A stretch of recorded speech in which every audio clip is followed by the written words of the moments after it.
और अब बात कर रहे हैं हाथरस कांड की। आपको इस केस से जुड़े अपडेट और मौके से न्यूज नेशन की ग्राउंड रिपोर्ट दिखाने जा रहे हैं। उससे पहले इस वक्त की बड़ी खबर, हाथरस पीड़ित के गांव गए पुलिस कर्मियों में कोरोना का अंदेशा है।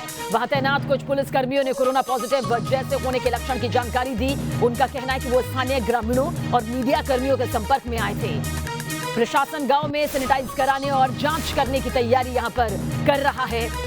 तो हाथरस पीड़िता के गांव गए पुलिस कर्मियों में कोरोना का अंदेशा यहां पर पाया गया है। दरअसल कुछ इस तरह के लक्षण सामने आ रहे हैं। इस पूरे मामले को लेकर पुलिस प्रशासन कटघरे में है, इसमें कोई दो राय नहीं। जिस तरह से रातों रात अंतिम संस्कार कर दिया जाता है, ये सबसे बड़ा सवाल है जिसका जवाब आज पूरा देश मांग रहा है।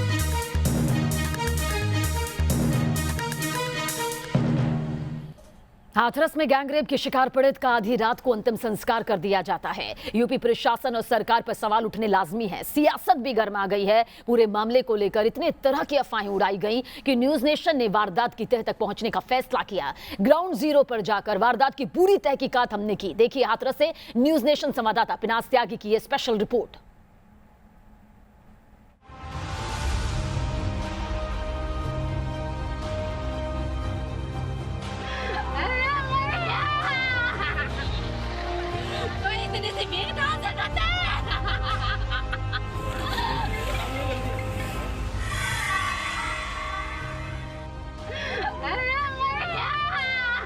हाथरस में आधी रात का वक्त और सन्नाटे में धधकती एक चिता। यही वो घटना थी जिसने दलित लड़की के साथ हैवानियत की खबरों से उपजे आक्रोश की आग में घी का काम किया। यूपी पुलिस पर आरोप लगे कि पीड़ित परिवार की मर्जी के बगैर पुलिस ने जबरन मृतका का शव फूंक डाला। उसके परिवार के साथ कैसा व्यवहार किया कि अपनी बेटी की लाश आखिरी बार अपने घर नहीं ले जा पाए, उसकी चिता उसके पिता जला नहीं पाए। इस तरह का व्यवहार अमानवीयता का सबसे बड़ा उदाहरण है। आपकी सरकार कितनी अमानवीय है। यूपी प्रशासन का दावा है कि शव का दाह संस्कार परिवार वालों की इजाजत से ही हुआ। महिलाओं के द्वारा ये चीज़ें आरोप लगाए जा रहे हैं, लेकिन उसमें जो सत्यता यही है कि उनकी उपस्थिति में और उनकी सहमति से कराया गया था। शांति व्यवस्था के लिए वहाँ पुलिस विद्यमान थी। दूसरा चीज़ की डेड बॉडी भी खराब हो रही थी, इसलिए घर के जो लोग थे उन लोगों ने सहमति जताई थी कि रात में ही कर दिया जाना उचित होगा।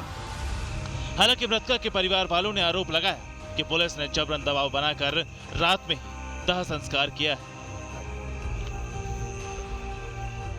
हम अपने बच्चे के अपने घर से ही दरवाजे से ही विदाई करना चाहते हैं। हाथरस प्रशासन ने अपने ऊपर लग रहे आरोपों की सफाई दी, लेकिन पीड़ित परिवार क्या कहता है, इसकी तफ्तीश न्यूज नेशन की टीम ने घटनास्थल पर जाकर की। न्यूज नेशन की टीम इस वक्त पहुंच गई है हाथरस के भूलगढ़ी गांव में, ठीक उसी स्पॉट पर, उसी घटना स्थल पर जहां पर हाथरस पीड़िता के साथ कथित तौर पर दुष्कर्म को अंजाम दिया गया जब वो अपनी मां के साथ मजदूरी के तौर पर घास कटाई का काम कर रही थी। यही वो बाजरे के खेत थे, यही वो जगह है, यही वो स्पॉट है जहां पर हाथरस पीड़िता के साथ कथित तौर पर दुष्कर्म किया गया। हमारे साथ पीड़िता के फूफा इस वक्त मौजूद हैं। हम पीड़िता के फूफा जो हैं उनसे बात करेंगे। तो माँ को कब पता चला कि लड़की गायब है? हाँ, माँ को जब देर हो गया तो माँ देखने आई कि बेटा गठरी नहीं हुई, तो इधर उधर वो भटकने लगी, हल्ला गुल्ला उसने किया। तो जब देखा तो यहाँ चप्पल पड़ी हुई थी। अच्छा, यहाँ पर चप्पल पड़ी हुई थी। अच्छा, चप्पल पड़ी हुई थी तो वो इधर चली गई। और अंदर अंदर अंदर जो बच्ची थी आपके घर की, वो अंदर थी? हाँ, वो अंदर थी। और वो बेहोशी की हालत में मिली आपको? उसी हालत में मिली। घटनास्थल का जायजा लेने के बाद न्यूज नेशन की टीम उस घर पर पहुंची जो घर मासूम बेटी की मौत के मातम में डूबा हुआ था। वहां मौजूद मृतका के माता पिता और भाई ने जो सवाल उठाए वो प्रशासन के दावों की धज्जियां उड़ा रहे थे।